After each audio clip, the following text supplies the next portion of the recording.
Hello again, friends. Welcome to Me and the Boys Wrestling. This is episode 9. Episode 9, man. We're doing this. We're killing this. The boys are killing it. The matchups are intense. The point system is complete nonsense and virtually arbitrary. Admittedly, I'm trying to create parity, so there's a few things, and we're still going to see some neat surprises, some crazy stuff. And let me pull up my notes quick before I forget, so that way I'm just not, talking out of my ass and saying things that aren't true. So we'll do that quickly. If you've made it this far, congratulations. You've watched 8 episodes of guys fighting. Maybe you know them, maybe you don't. And I know the boys are enjoying it because the chat room is active. I heard from one Danger Boy Dana Boyle recently. Straight up just sent a message that said, I want that belt. Man, it's serious. I want that belt. That's all it said. I want that belt. So we're going to get those points scrolling. Right around now, scrolling. We can see Brooke still and again in the lead with 16 points. Brent in second place with 15 points, and a bit of a gap between second and third. 4 points. I mean, it doesn't seem like a lot, but 4 points is quite a bit of ground to cover. We got a 3-way tie for third place between Danger Boy Dana Boyle, Mikey P, Mike Trucks himself, and James clawing back into the mix. That's me. I'm in the mix, which, to be honest, I didn't really want that because now it looks like he just did that to win. He just wants to win. Nah, I don't care. I'd rather not win, just so we can avoid that awful conversation. Next, in fourth place, we've got one James se1ep9, the music teacher himself. Maybe you write a song about your 10 points, bud. Hard-earned 10 points. Chris, with his tighty whities and belly scars, is next with 9 points. Mr. Kennedy, the Donald himself, has absolutely kind of fallen off the map after a really hot start. 8 points. And then still, and again, we've got Shane and Dr. Volcano. Shane with 4 points, so just staying out of that last place. And Dr. Volcano at the very end with 2 points. I'm going to fire up this video, because loading, as we know. Let's see if I even can. There it is. And go. Okay, right off the bat, this one's crazy. Because these guys are in last place and virtually non-existent in this tournament, we're going to have a last man standing match, and it's worth 10 points. 10 points. So like I said about creating parity, somebody's going to win this match, and they're going to be right back in the mix, right near the top of the standings. We have 3 Dynamite matches happening tonight. It's a bit of a shorter episode. And I'll keep those for later, but only 3. Where's my volume? Way too loud. As always, way too loud. But I do want to hear it. Okay. Shane starts us off with a side breaker on Dr. Volcano. Neither of these guys have had much success despite Shane's colorful outfit, and it could be the flip-flops holding them back. And Dr. Volcano is a... Wow. That was a vicious kick to the face. A pop-up face kick. Nuts. And the ref's counting, and why not? Dr. Volcano is a bad man, but not very good in the ring. That's all. Better with a knife, probably. I'm excited. I'm talking a lot this episode. We're getting down to the nitty-gritty here. After this episode, there's only 1 episode left. That means next episode, we're going to crown a champion. Dr. Volcano brings Shane, DJ Aram himself, back into the ring the hard way. Stands him up and chops him right across the chest. But Shane fires back and hits him with a kind of a uranagi there, or like almost a rock bottom, but quick. Like a flowing rock bottom. Shane kind of having his way with Dr. Volcano here. Misses with a wild right, though, but then connects on the second one. That'll take Dr. Volcano down. Dr. Volcano blocks and hits the Polish hammer. I love that move. James and Dr. Volcano obviously have the same moveset because we are the same character. And the only reason James is in the mix is because of a key victory. It was either last week or the week before. We're at 6 here, and Shane's not moving. 7. 8. Okay, Shane's up on 9. That was dangerously close. Dr. Volcano with a gut buster on Shane. Struggling now to get back to his feet after starting off pretty hot. Power bars are almost at even here. Dr. Volcano just putting a knee in the face of the man. Standing him up now. He's going to drag him somewhere. Going to set him up against the ropes for something. Oh, Shane reverses and dumps Dr. Volcano all the way to the floor. I'm not sure what arena we're in here. Looks like it could be the futuristic WrestleMania venue. Ref's going to count, but he started pretty late. If I was Shane, I'd be upset. That's faulty refereeing. Wow. Referee at 6. I'm kind of hesitating there on 6. Does this referee have it in for Shane? Dr. Volcano's back up on 7 and fires Shane into those steel steps. Compressed steel, not aluminum. Not aluminum. Dr. Volcano with the Luthez press, asking Shane where his money is, and then just drops the double axe handle. Referee's counting as Dr. Volcano comes back into the ring. Come on, bud, pander a bit. Come on, man. He's just going to stand there, check his shoulder. There's no taunt or something.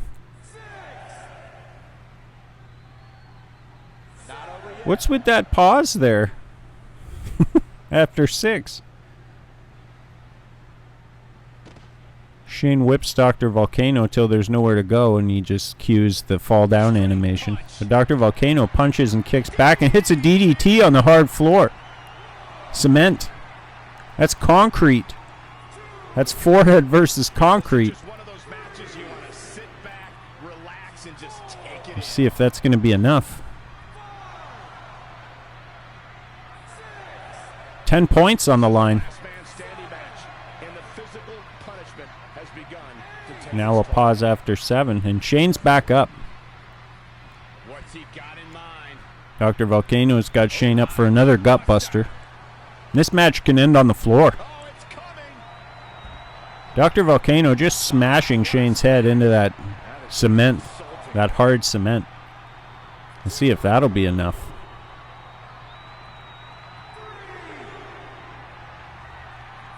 The referee count's pretty weird.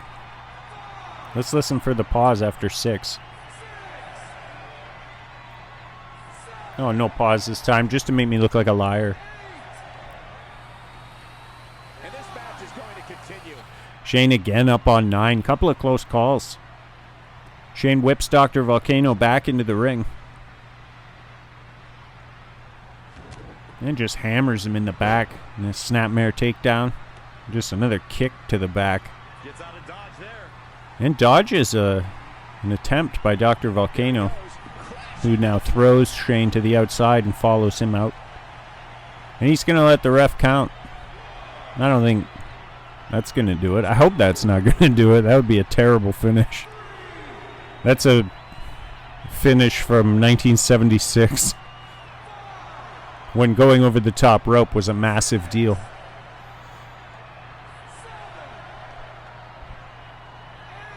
Come on. No. Okay. That's bullshit. The 1976 finish when going over the top rope was a knockout move. Wasn't the DDT on the hard cement. Dr. Volcano showing a bit of moxie here, as if he's responding to Adam Kennedy calling him a jobber. What do you think now, Donald? The Donald. Dr. V standing tall. 10 big points. That puts him into the mix. That's good for 3rd place. Shooting up the rankings. That's what I'm talking about. We want parity. It's no good if just, you know, the end comes down to just somebody running away with it or a couple of guys running away with it. So let's keep some people in that mix. Then if you have complaints, put it in the chat. What's up? You know? All right, what do we got next here? We got a steel cage match for 5 points. We've got the Donald himself, Mr. Kennedy, versus... I'll let the computer do some of the work here. Versus... I said versus... Chris, with belly scars and tighty whities, versus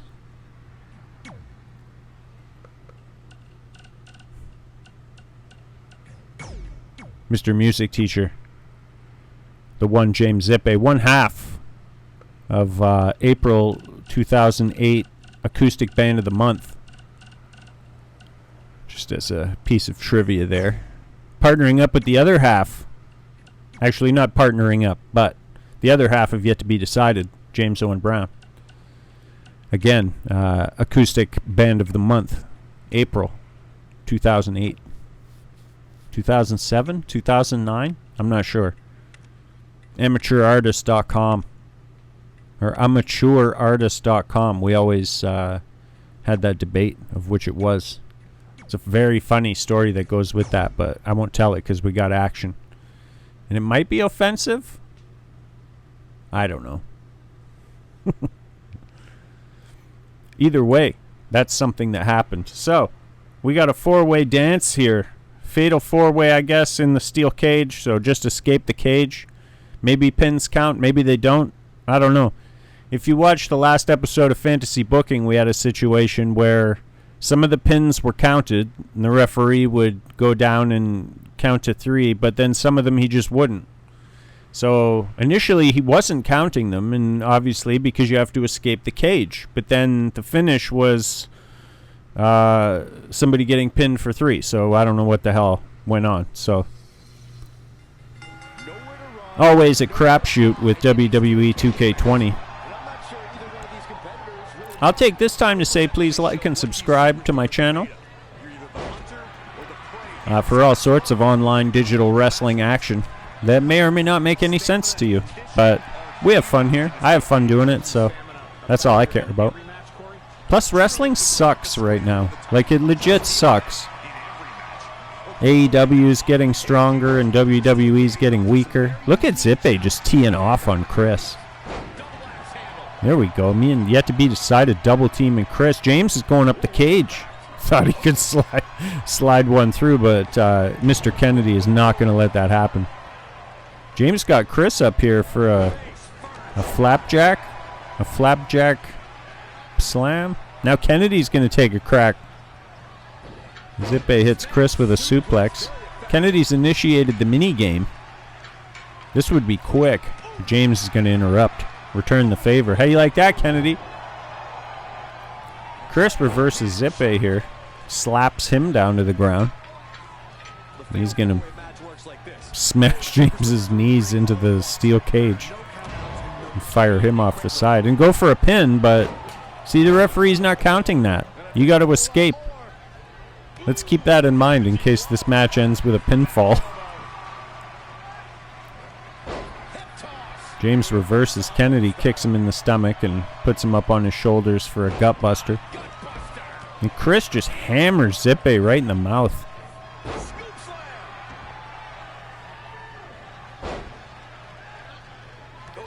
James kicks Kennedy as Chris hits Zippe with a massive spear tackle. James trying to climb the cage now, but he's kind of stalled on the top turnbuckle. I don't know if going for the corner was the right way. Kennedy's going to take care of him while Chris goes for a pin again, perhaps not understanding the rules of the match, which isn't that surprising, Chris. Come on, man. Kennedy's going to take a stab now. Chris still worried about Zippe. Not even looking at Kennedy's direction while he's climbing the cage, but luckily James is there to stop that nonsense. We're going to see what goes on here. These guys I can't remember the points. Kind of in the middle of the pack, but 5 points would put any one of these guys back in that mix.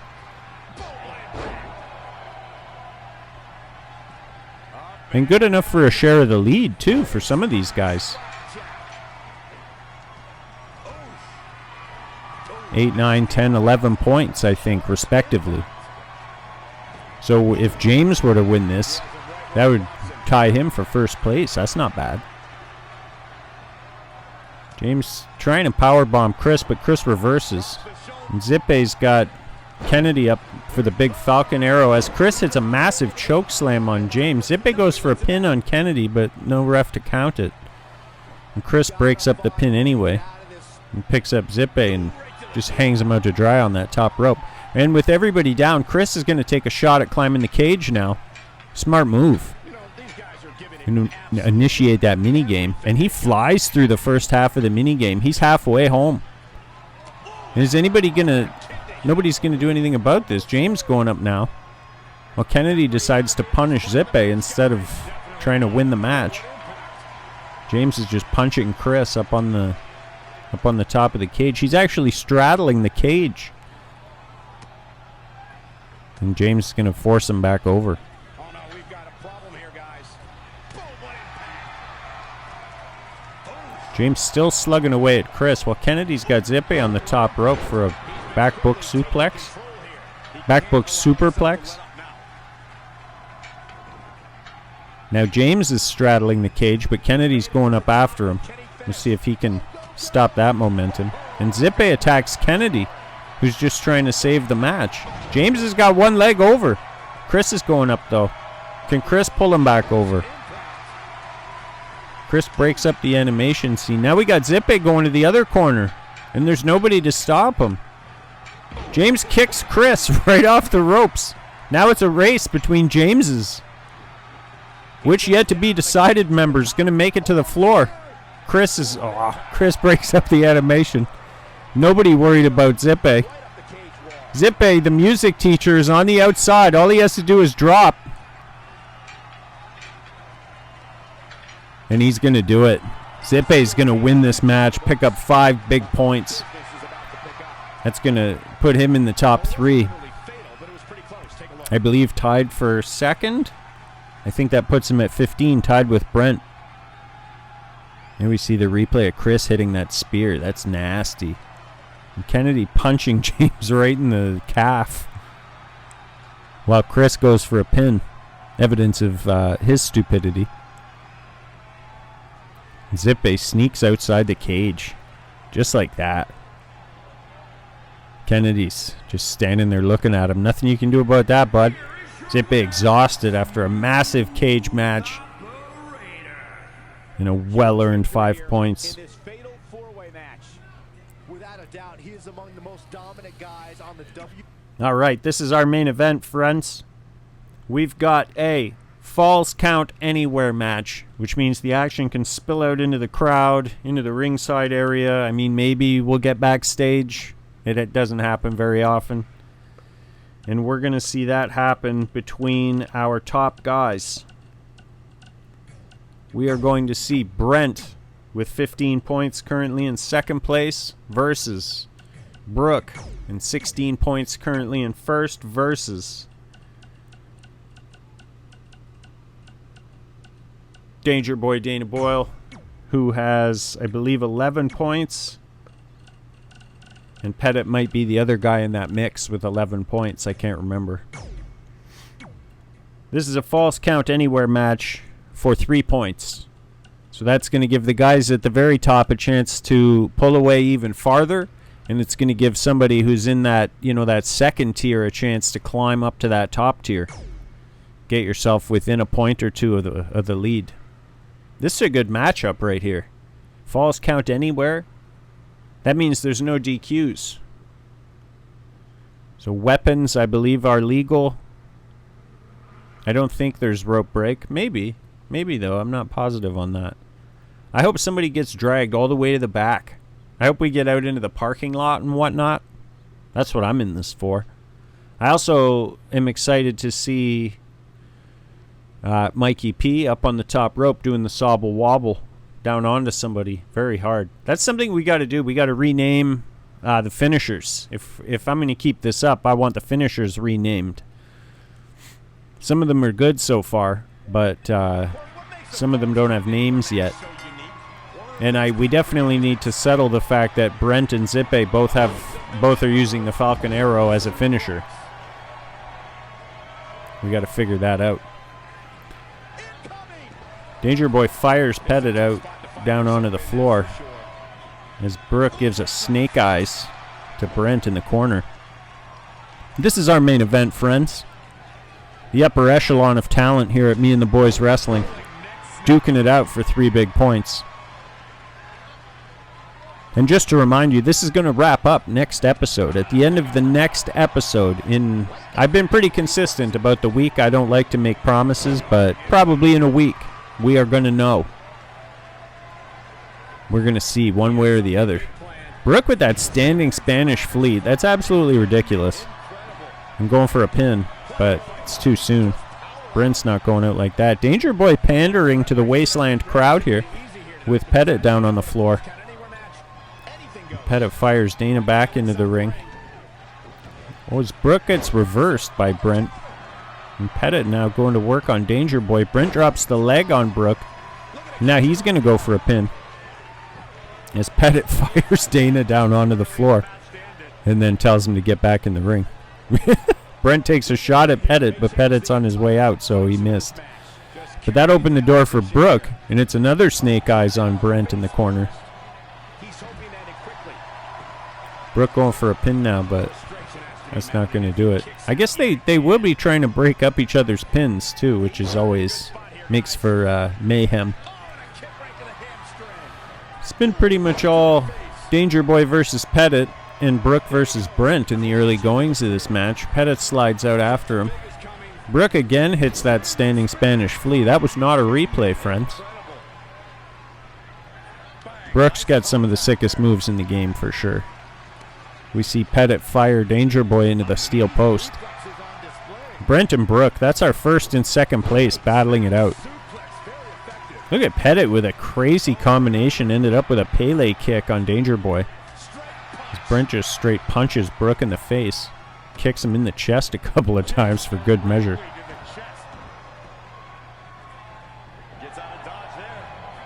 Flapjack on Pettit.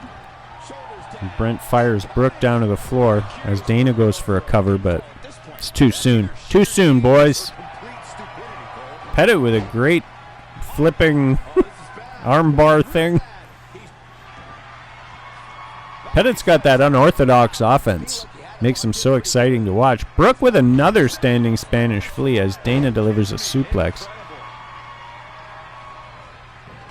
Brent reverses. Brent and Brooke just going back and forth here.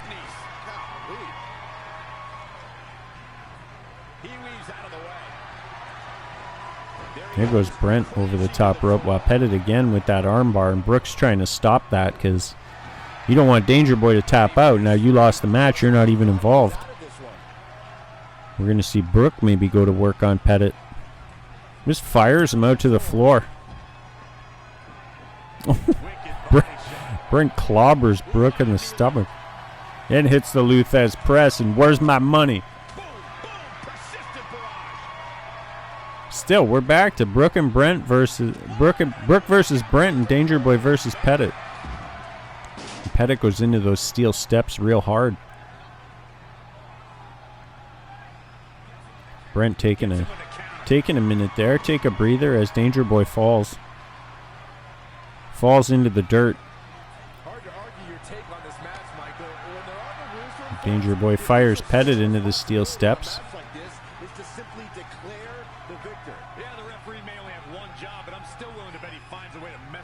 I love at the end of an Irish whip, if they don't hit anything, they'll just fall down. And it's always the same animation, which is kind of funny. Danger Boy hits a neck breaker to Pettit on the outside as Brooke hits a sit-out powerbomb on Brent on the inside. Might be enough to go for a pin, but Brooke stands him up instead. Pettit again going for that armbar on Danger Boy, really softening the arms, but Brent's there to break up the hold. And just trucking around the ring. He's hurting now. If he doesn't get out of that corner, he's going to be hurting even worse. Oh, no, we've got a problem here, guys. Danger Boy just fires Pettit off the top rope. Brooks dragging Brent around the ring by the back of his neck and just fires him over. Danger Boy says it's coming. Oh, he hits a pile driver. You don't see that ever. But Pettit goes for a small package. Oh my goodness. That was almost a 3 count for Mikey P. And now we got a pin outside. Brooke was trying to pin Brent, but Pettit had the presence of mind to go break that up. Save this match. And back suplex from Pettit to Brooke as Danger Boy is now in the mix outside, but Pettit fires him back into the ring. Follows him in. Picks him up, and what's he got in mind? Just kind of sizing each other up here. Pettit fires Danger Boy down onto the floor. Brooke hits that big Uranagi that sometimes he uses as a finisher, but Brent breaks up the pin before the referee can even get to a 1 count. Yeah, weird glitch in the animation as Brent tries to throw Brooke into the ropes. Gives him a couple of big knees instead. Danger Boy hits an even flow on Mikey P. They got him. Brent tried to break it up, but he missed. Danger Boy Dana Boyle's going to steal 3 points. 3 massive points for Danger Boy to give him 14, and that's going to put him alone in 3rd place. Wow. It's a massive victory. It's a massive victory for Danger Boy Dana Boyle. Here we see Brent going for a pin. Not going to get him. Brooke with the snake eyes. I think he did that a couple of times. Pettit hits kind of a modified Sister Abigail on the outside there. That was kind of nice. It's a big flapjack. Danger Boy rocking those soccer shin pads. I don't know if that's what they are, but that's what they kind of look like.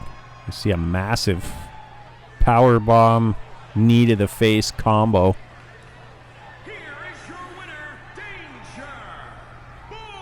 Danger Boy Dana Boyle standing proud at the end of tonight's main event. Wow, that's a massive victory. Danger Boy kind of came on. It was just kind of a late start. Wasn't doing so well in the early goings of the tournament, but coming on as of late. Maybe getting hot at the right time. Awesome. Standing tall. So let me see if I can shed any light on what's happening next episode. I'm going to stop this and come back to me. Episode 10 coming up next week. It's obviously going to be a little bit longer of an episode, and maybe I'll just talk about the matches that we've got happening. Extreme Rules, a 4-way table match, a 4-way ladder match, and an elimination chamber. So there are ample opportunities to pick up some points. There's going to be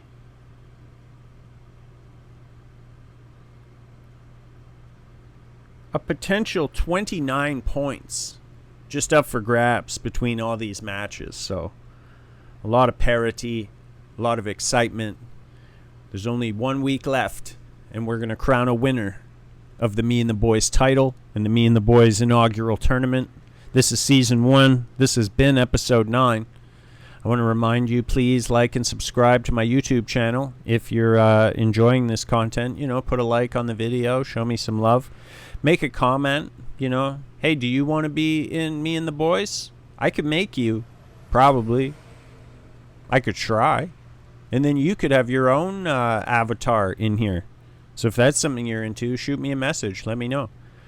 And I guess that's going to wrap it up, friends, for Me and the Boys Wrestling, Episode 9. Thanks for hanging in there and watching with me. And we'll see you next time for the big finale. Cheers.